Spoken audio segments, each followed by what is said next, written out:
for the record, I just want to say, this is like the third time I've tried to make this video. Oh, I still have makeup on my face. You know, it's fine. This is an authentic YouTube channel. It's like 8 o'clock in the morning. I literally just woke up and took RJ to work not that long ago. I was gonna edit my intro video, and then I realized that like halfway through the video, the audio messed up. It was out of sync. I don't know. I'm just gonna redo it because I don't even know if I like the original video anyways. I'm so indecisive. So hi, I'm Robin. This is my YouTube channel. Welcome to it. Today I'm recording an intro video because I've recorded a lot of videos. I have like 400 and some clips already of vlogs, like traveling, just whatever, like work stuff with the kids. But I want to do an intro video about myself first. So first of all, we're in my car. I stay in my car a lot. I love spending time out here. Like, I'm literally outside the apartment right now, just chilling in my car. It's my happy place. I decorate it. As you can see, we're working on it, okay? We got, like, stickers and all that, right? Yeah, stickers everywhere. Decorations everywhere. Cool. I feel like my car is me. I am my car. Anyways, this car is important to me because I've been through a lot of things in my life. And this is like the first car that I've owned that's been in my name. I paid for it myself, stuff like that, because I've had my own cars before. I've paid money for cars before, but I got married very young. I was a child bride, basically. So I got married at 16, and in North Carolina, where I live, when you're married, you're considered an adult. You're emancipated. However, you know, it's still kind of weird. Like, there's this limbo. So, like, when it came to getting cars and stuff, I was under 18. So, my now ex-husband, they would be in his name. And it just wasn't good because he'd always be like, you know, this is my car. I pay for it, you know, blah, blah, blah. So, I couldn't really do as much as I wanted. I couldn't go wherever I wanted. I couldn't decorate it how I wanted. And now I can. And I have a son. He's 2. He's going to be 3 this summer. He's everything to me. Like, honestly, the reason I do everything I do. I've had a lot going on. I've had it rough. I ain't even gonna lie to you. And that's part of the reason I made this channel. Because at the end of the day, I just want to not only have something to look back on for myself and for my kids, like, so that we can look back and see, you know, just the past, like, for memories, where we started, so that one day when I'm doing better, I can look back and see where I started. Also, just to help people, you know, because I don't really care who watches this video. This isn't about fame. This is for me and my personal use, I guess. So I don't care if 5 people watch it, 500, 5,000, 5 million. The more, the better, of course. You're all welcome. Come join the channel. Come join the family. But at the end of the day, like, it's just about me. I don't really, you know, fame isn't important. Materialistic items are not important. None of this bullshit we care about half the time is important, right? You know, we are so caught up in money and hustling and, you know, capitalism and all that. We've lost touch with who we are meant to be. You know, we look back in time. Self-expression has always been a human instinct, right? Like cave drawings, right? Even before we had languages, we had, you know, songs, right? People would hum and make music. They'd make instruments out of, I don't know, sticks and whatever. Like, it's just dancing, all of it. We've done it all. You see it in babies, you see it in small children. You know, that's some of the first things that they like to do before they're taught and almost brainwashed by society that money is all that matters. And now we attach monetary value to self-expression. I see this a lot in myself and people close to me.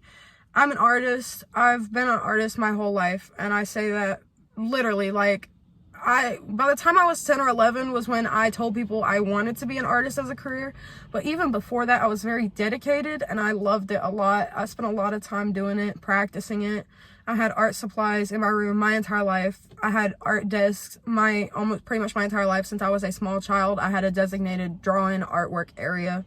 Just always been a part of me, you know, and I have a lot of interests. I wouldn't say that I'm just an artist because I feel like it's kind of limiting just to put ourselves in one box or one category. You know, I write a lot, like, especially poetry.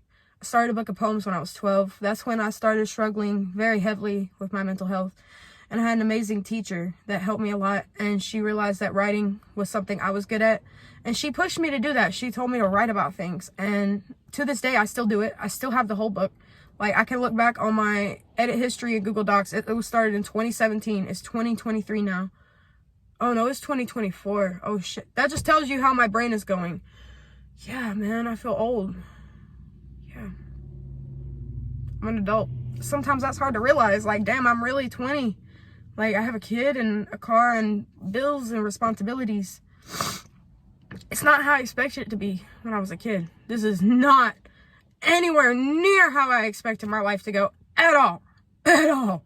Okay, even though I had a rough, traumatic, like I had a very rough, traumatic childhood, even considering that, like I knew that's not how life was supposed to be and that I wanted out of it, but I've struggled to get out of it. I've put myself and everybody around me through hell in the process. And even though my trauma wasn't my fault, I am responsible for taking accountability for my mistakes and taking accountability for my healing, because my recovery is my responsibility. It's nobody else's. So even though it sucks that I have to go through this and that I have to fix myself because of the things other people said and did, at the end of the day, I have two options. I can either sit here and continue the generational trauma, because it is generational, you know. It's not just some case of, oh, my parents were shitty people. It was, no, that's all they knew. That's how it was for them as kids, and that's how it was for their parents as kids, right? So I could just continue that, oh, this is how I was raised, this is all I know, this is all I know how to do, or I can get the fuck out of it. You know, we got so many resources. I've been in and out of therapy for 8 years. I've been hospitalized 3 times. I'm a recovering addict, alcoholic, whatever you want to call it. Substances took a hold over my life for 7 years, okay? 13 years old, I was on drugs, right? And now at 20, I hit rock bottom. I'm a little over 3 weeks sober. And I know that doesn't seem like a lot, but when you struggle with that stuff for so long, that's huge, right? Because before I hit that point of rock bottom, I would not even say I was an addict. And people have been trying to tell me for years. I remember friends in school, I'm like 14, 15 years old. They're like, Robin, you are an addict. And I learned a lot going to NA. I did start going to NA. Like the same day that I was going through this shit, the last time I relapsed really bad, I mean, I was literally sitting in an NA meeting going through withdrawals, okay? And I just decided enough is enough. And sometimes you really do have to hit rock bottom to get to that point. And I hate it because people look around me and they don't believe that I've changed, right? You know, they say, oh, you've hit rock bottom before. Like, you've been through stuff before and you said this the last time and you went back to it. Yeah. And I feel like a dumbass, okay? Because there were a lot of things that happened to me that could have been prevented. Like, definitely could have been prevented, that are literally my own fault. Even if there were other people around me doing this stuff at the same time, I have to take a little bit of accountability because I was putting myself in those situations, right? That doesn't change the bad things that people said or did to me. You know, it's still shitty, but at the same time, I could have avoided a lot of that if I would have took care of myself better. And so when you hear somebody saying that they're trying to get sober or get clean and, oh, it hasn't been that long, or, oh, you said this before, blah, blah, blah, don't do that, because you don't know what's going on in their head. I have completely changed my whole mindset. Just the fact that I can actually say I have addiction problems is huge for me, because I've learned addiction is really not physical. And that's a lie that society tells us. And we learn about this in NA. When you go to NA meetings, right, they don't distinguish between like alcoholic or addiction or like anything. All of it's the same, right? They consider alcohol a substance just like they do drugs. And they don't just treat drug addiction, they treat addiction itself. We have people in there for sex addiction, gambling addiction, you know, self-harm addiction, right? It's anything that is taking control of your life and that you don't have control over, right? And so looking back, even though I may not have been physically dependent on shit, you know, for a while at least, you know, when I was younger, I had that lie in my head of, oh, well, this, yeah, I'm swallowing pills like candy, eating half a bottle of this shit every single day, but it's not physically addictive. I'm not having like major withdrawals. It just makes me feel kind of shitty when it's getting out of my system, but I'm not like hooked on it, so I'm not an addict. No. Or, oh, I just do it here and there. No, it starts with here and there. In the NA meetings, they tell us 1 is too many and 1,000 is never enough. And that is so true. That first pill, that first hit, that first drink, whatever it is, that first cut, anything, that first one is too much. But once you're in it, 1,000 will never be enough. You feel like you genuinely can never in your life have enough. Even though I put myself in the hospital so many times, and I'm not just talking about my psychiatric visits, okay? I've been to the psych ward 3 times. This is separate. I'm just talking about the fact of me drinking and doing all these drugs. I mean, I genuinely got to the point where I was making myself sick. My friends were having to drive me to the hospital because I couldn't drive. And then they were telling me, like, oh, you're drinking too much. Your beryllium in your liver is raised. Like, you're dehydrated. You're getting UTIs because you're not drinking water. The time the sun comes up, so the time the sun goes down, the only things you're drinking is liquor and Monster energy drinks. You need to do better. And even after that, I went straight back to it. I did things to people I never should have did. And especially more recently, like, I think as an adult, it definitely got worse, you know? Like, I was doing better and then I was doing worse. And here recently is where it really spiraled, because I wouldn't say I was an alcoholic until, like, more recently. I never really, like, drank. Like, I would drink occasionally, but I've never liked the taste of liquor. I've always been a lightweight. Like, I would drink half a Seagrams and I'd be like, gone, okay? It wasn't until I started getting more into, like, I guess the partying life that all that happened. I don't know. I just stopped caring because my brother, I love my brother. Shout out to my brother. But he's an alcoholic. He has been my whole life. He's a lot older than me. All of my siblings are older than me because my dad had his first kid, my oldest brother, at 16. And he had 3 kids with his first wife. And then when he got a little older, he got with my mom, and he had me when he was 44. So obviously there's a big age gap. But growing up, you know, the things they always tell you, addiction runs in the family, your brother's an alcoholic, you know, he was in and out of jail. And I saw him hit rock bottom. And I used to ask myself why he kept doing that. Like, so many times he would get in accidents, like drinking and trying to drive the moped, you know, not trying to go all up in his business, but you get the point. Like, I remember going to see him in the hospital and stuff, like in and out of jail, and I just kept asking myself as a young child, why does he keep doing this to us? Like, why does he keep doing it to himself? And now I've been through it. And until you've been through it, you genuinely don't know the answers to those questions, because addiction is a terrible monster that will make you do horrible things, because you genuinely feel like there is no hope and you have no other option. So when you see people going through addiction or whatever it may be, you know, try to have some kindness towards them. You know, obviously we have to put ourselves first, and it can be draining being around an addict. Like, there's people that have cut me off and I don't blame them at all. Would I like to make amends to them? Of course, but at the same time, my actions and my words were hurtful, right? And even though I was strung out, whatever you want to call it, at the end of the day, the things I was saying and doing still affected other people. So the only thing I can do now is to actually change. I can't just keep bullshitting around. If I want to become better, I have to actually change. So if you have a loved one that's going through addiction or whatever, if you have to keep your distance, sometimes you have to do it. Sometimes that guilt will bear on you, but just know there is absolutely not a thing in this world you can say or do to make them change. And I know this because I had so many people try to get me to change over 7 years. I had so many things happen. Run-ins with police, like speeding tickets, like just reckless driving charges, all this shit. Like, I'm having to pay a lawyer now because literally a couple weeks before I hit that rock bottom, I got another speeding ticket. And I'm thankful that I only got a speeding ticket, because I should have been walking out of that car a felon. Okay? I was drunk as hell and fucked up. I had so much stuff in my car that I definitely should not have had. And I feel like whoever's out there was looking out for me for real. Because, yeah, I will happily pay the couple $100 I gotta pay these lawyers to get this stuff handled, and just take it. Okay? Consequences of my actions. I will face them. So, don't feel bad if you can't always be there, you know. Because, you know, there's those family members that are always needing money, or needing this, needing that.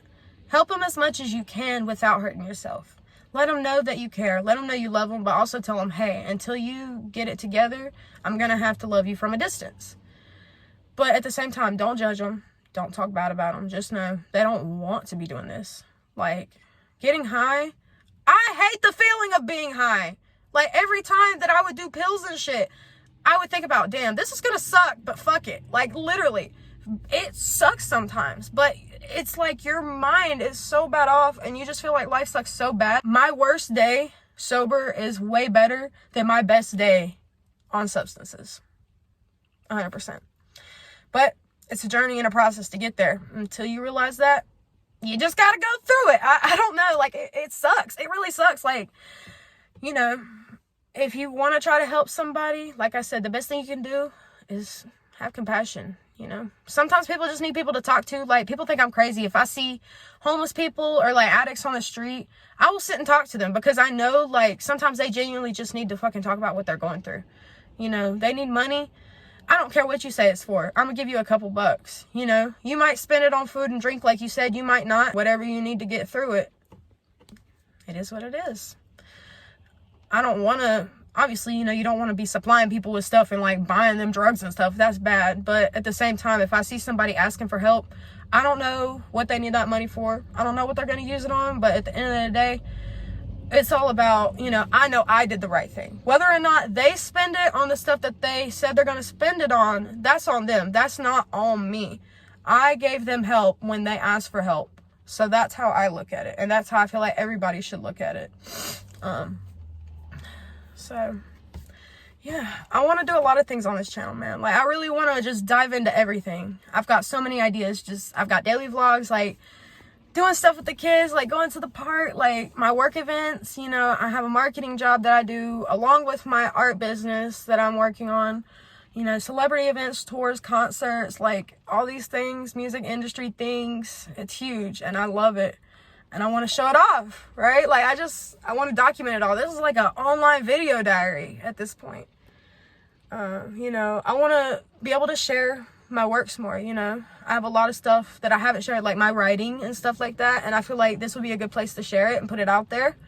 You know, I'm not really interested in like making a book and like stuff like that. That's not really for me. I think I would much rather do it in a video format and share it that way, so that everybody can kind of have access to it.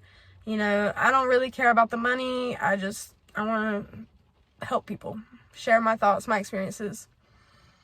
And maybe at least one person's life will be better because of it. So, if I had to go through all this terrible shit to end up here and help people, I don't really care. It's okay. You know? Like, I genuinely believe everything that happens in life has a purpose. Like, the butterfly effect, I believe in that. It's 100% real, okay? And I feel like even the tiniest thing, the smallest interactions, can have huge, monumental effects on our lives. So, all this bad stuff I've been through, yeah, it sucks. It sucks. It really does. And I'm still accepting it. I'm still working through it. But I wouldn't change any of it, because I would not be where I am or who I am today if it wasn't for all of that stuff. We say it's for character development. So, yeah, I can almost guarantee, if you're watching this channel, there will at least be one sort of YouTube video on this channel that you would like, just because I have so many interests and things I'm doing, and I have so many ideas. Like, I genuinely believe that everybody's going to find something they like, and that's the goal, right? But also, I have a big problem with people pleasing, and that's something I'm working on very hard. So I'm also just going to do what makes me happy. You know, if people like my videos, that's great. I'm really glad.